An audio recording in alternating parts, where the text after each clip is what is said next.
31 डिसेंबर आणि 1 जानेवारीच्या सेलिब्रेशन मोडवर काहीतरी खास असं बनवूया जे बनवायला सोपं असेल आणि सगळ्यांना आवडेल असंच असेल. तर फार काही तयारी देखील आपल्याला यासाठी करायची गरज नाही आहे. तर सगळ्यात आधी आपल्याला लागणार आहे राईस. तर हा लॉंग ग्रेन राईस असा लांब तांदूळ आपल्याला लागणार आहे. या पद्धतीचा 2 ते 3 पाण्याने चोळून असं स्वच्छ धुवून घेतलेलं आहे आणि त्यानंतर पाण्यामध्ये 10 मिनिटासाठी ठेवलेलं आहे.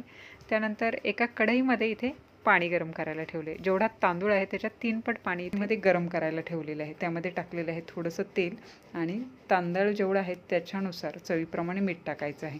तेल टाकल्यामुळे काय होईल, भात एकदम सुळसुळीत असा होईल, सुटसुटीत होईल आणि चिकटणार नाही. तर या पद्धतीने सगळं मिक्स करून घेतलेलं आहे. या पाण्याला चांगली खळखळीत अशी उकळी येऊन द्यायची आहे. उकळी आली की जे धुवून ठेवलेले तांदूळ आहेत ना ते याच्यामध्ये टाकून घ्यायचे आहेत आणि पुन्हा चांगली अशी उकळी येतपर्यंत हे असं मध्ये मध्ये मिक्स करत राहायचं. जेव्हा तांदूळ ॲड करतो ना तेव्हा जे बॉईल झालेलं पाणी असतं त्याचं टेम्परेचर थोडंसं कमी होतं आणि उकळी मोडली जाते. तर म्हणून थोडंसं हे मध्ये मध्ये असं हे मिक्स करत राहायचं. आता इथं पाहू शकता चांगली अशी उकळी यायला लागलेली आहे. साधारणतः 5 मिनिटानंतर तांदूळ जो आहे ना बऱ्यापैकी इथं शिजत आलेला दिसत आहे. अजून मी एक 3 ते 4 मिनटं असा हा शिजवून घेत आहे. साधारणतः 80 ते 90% भात शिजायला हवा. म्हणजेच काय, हाताच्या दोन्ही बोटामध्ये एक भाताचं शेत घ्यायचं आहे, दाबून पाहायचं आहे आणि त्याच्यामध्ये थोडीशी कणी राहील इतपत हा शिजवून घ्यायचा आहे. जास्त प्रमाणात शिजवायचं नाही. त्यानंतर एका चाळणीमध्ये भात सगळा शिजलेला काढायचा आहे. पाणी निथळल्याच्या नंतर पसरट भांड्यामध्ये असा पसरून ठेवायचा आहे. त्याच्यामुळे काय होईल, चाळणीत राहिला तर खालचा भात जास्त शिजला जाईल आणि वरचा कच्चा राहील. त्याच्यामुळे असा पसरवून घ्यायचा आहे. चिकट होणार नाही आणि एकसारखा शिजलेला भात आपल्याला मिळेल. चाळणीमध्ये कसं असं ढीग लावून राहतो त्यामुळे खालचा भाग जो आहे ना उष्णतेमुळे जास्त शिजला जातो आणि वरचा थोडासा त्या कम्पॅरेटिव्हली कच्चा राहील. त्याच्यामुळे एकसारखा व्हावा म्हणून असा पसरत भांड्यामध्ये हा ठेवून घ्यायचा आहे. त्यानंतर इथे कढईमध्ये 4 मोठे चमचे तेल टाकलेले आहे. साधारणतः तांदूळ जो आहे ना अर्धा किलोच्या आसपास आहे, त्याप्रमाणे हे प्रमाण घेतलेलं आहे. एक मोठा चमचा जिरे टाकलेले आहे. त्यानंतर त्याच्यामध्ये 3 चमचे आलं लसूण असं ठेचून टाकलेलं आहे किंवा मिक्सरमध्ये वाटून देखील तुम्ही टाकू शकता. ताजा ताजा वाटला म्हणजे त्याच्यामध्ये स्ट्रॉंगनेस जो आहे ना जास्त असतो. हलकासा इथं कलर चेंज व्हायला लागलं की 3 हिरव्या मिरच्या असे मोठे तुकडे करून टाकलेले आहेत. त्याऐवजी तुम्ही बारीक कापून देखील टाकू शकता, पण मुलं खाणारे आहेत त्याच्यामुळे मी असे हे तुकडे करून टाकलेले. त्यानंतर 3 मिडियम साईजचे कांदे एकदम बारीक कापून टाकलेले आहे. आता हे कांदे देखील आपण याच्यामध्ये परतून घ्यायचे आहेत.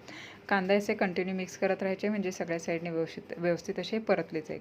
हलकासा इथे कलर चेंज झाल्याच्या नंतर बाकीचे साहित्य जे आहे ना ते ॲड करायचं आहे. सगळ्यात आधी सुके मसाले टाकूया. पाव चमचा हिंग टाकलेला आहे. त्यानंतर 2 चमचे इथे काश्मीरी मिरची पावडर टाकलेली आहे. कलर छान येतो आणि चवदार लागते. त्याच्यानंतर 3 चमचे इथे धना जिरा पावडर मिक्स आहे ती टाकलेली आहे. आणि सगळ्यात महत्त्वाचं साहित्य म्हणजे पावभाजी मसाला इथे 4 चमचे टाकलेला आहे. पाव छोटा चमचा हळद पावडर टाकलेली आहे आणि चवीपुरतं मीठ टाकलेलं आहे. भातामध्ये देखील आपण शिजताना मीठ टाकलेलं होतं, त्याचा अंदाज घेऊन आपल्याला इथे मिठाचं प्रमाण ठेवायचं आहे. तर आता सगळे हे मसाले असे चांगले परतून घ्यायचे आहे. तर आज आपण बनवत आहोत ही तवा पुलाव. ॲक्च्युली तवा पुलावसाठी तवा वापरला जातो, पण आपल्याकडे तवा नसल्यामुळे इथे ही पसरट अशी पॅन आहे त्याचा वापर केलेला. तर याच्यानंतर एक एक भाज्या आपण ॲड केलेल्या आहेत. तर सगळ्यात आधी इथे वाटाणे टाकलेले आहे. एक छोटी वाटी भरून वाटाणे टाकलेले आहे. त्याच्यानंतर त्याच वाटीने पाऊण वाटी इथे गाजर टाकलेले. आता भाज्यांचं जे प्रमाण आहे ना ते आपल्या आवडीप्रमाणे तुम्ही कमी जास्त करू शकता. फरस बी टाकलेलं आहे बारीक असं कापून पाऊण वाटी. आता हे सगळं मिक्स करायचं आहे. तर आजची रेसिपी अजूनही लक्षात आली नसेल तर सांगते. आज आपण बनवत आहोत तवा पुलाव. ॲक्च्युली बाहेर खायचं म्हटलं तर त्यांच्याकडे मोठा तवा असतो, पण आपल्याकडे तसं काही नाही आहे. त्याच्यामुळे मी शक्यतो ह्या भाज्या अशा शिजवून घेण्यासाठी एका पॅनचा वापर केलेला आहे.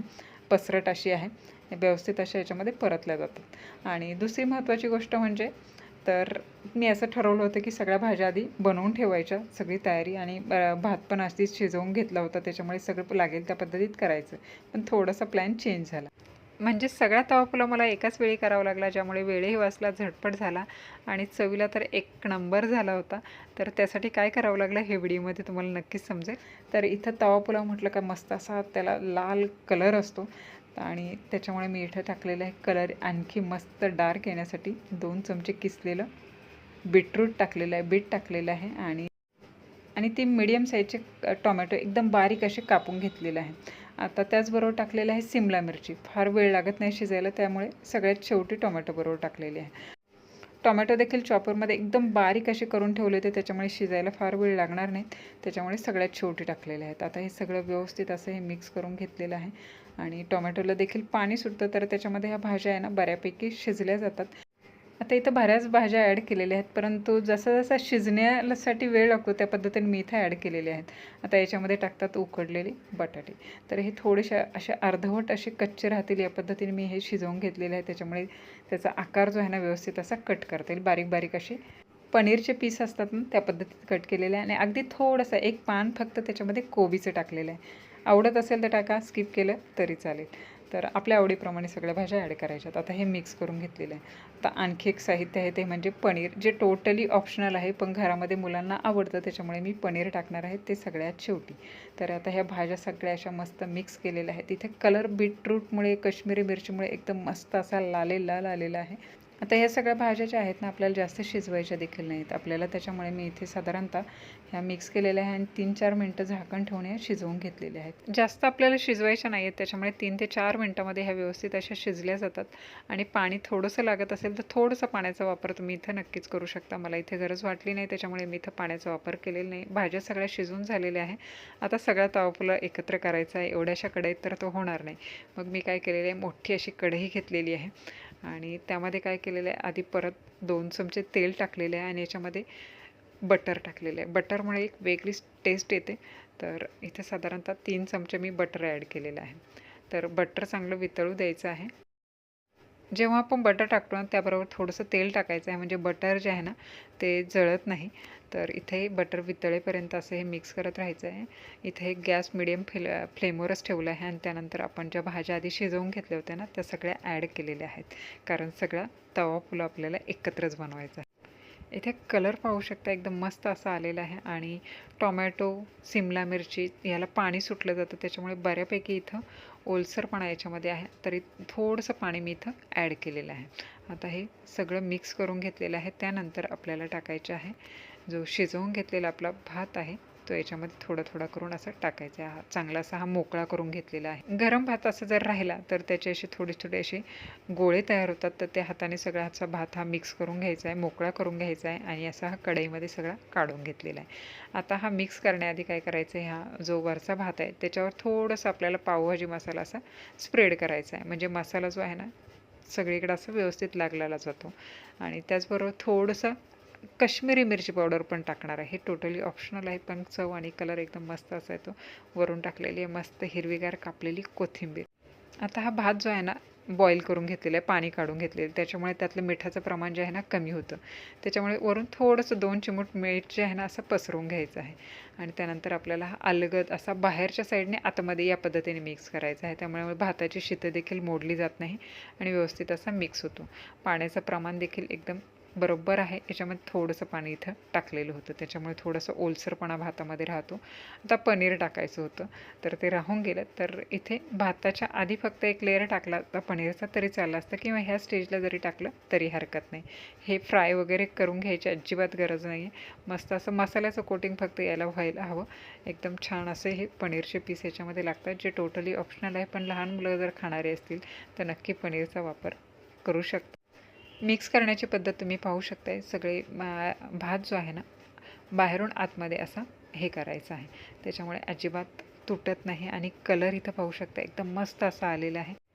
बाहेर तव्यावर केलं जातं, आपला हा कढई वापरलेली आहे, पण चवीमध्ये कुठलाही फरक पडत नाही, छानच होतो. घरी केलेलं कुठलाही पदार्थ छानच होतो. तर 30 म्हटलं की बाहेर खायला जायचं म्हटलं काय तर भरपूर गर्दी असते, त्याच्यामध्ये क्वालिटीचा प्रश्न हा असतो. त्यापेक्षा घरीच जर असा मस्त असा तवा पुलाव केला तर सगळ्यांना नक्कीच आवडेल. करायला काहीच हरकत नाही. याच्याबरोबर आपण मस्त अशी एखादी कोशिंबीर करू शकतो. पापड, लोणचं तर असतं, किंवा आपल्या आवडीचं अजून काही याच्याबरोबर ठेवायचं असेल तर तेही आपण बनवू शकतो. इथे पाहूनच एवढा छान दिसत आहे, चवीला देखील तेवढाच छान हा तवा पुलाव झालेला आहे. वरून सगळ्यात शेवटी पुन्हा एकदा थोडीशी कोथिंबीर टाकलेली आहे, ज्यामुळे अजूनच दिसायला हा मस्त असा दिसेल. तर घरी रेसिपी नक्की या 30 ट्राय करून पहा. रेसिपी जर आवडली असेल तर न विसरता लाईक, कमेंट, शेअर करा. चॅनलवर नवीन असाल तर चॅनलला सबस्क्राईब करा. त्या बाजूला असलेलं बेल आयकॉनचं बटन प्रेस करा, त्यामुळे येणाऱ्या सगळ्या नवीन रेसिपीचं नोटिफिकेशन सगळ्यात आधी तुम्हाला मिळेल. त्याचबरोबर चॅनलला अजिबात हाईप करायला विसरू नका. तर पुन्हा भेटूया अशाच एका नवीन रेसिपीचं. तोपर्यंत टेक केअर, बाय बाय आणि नवीन वर्षाच्या खूप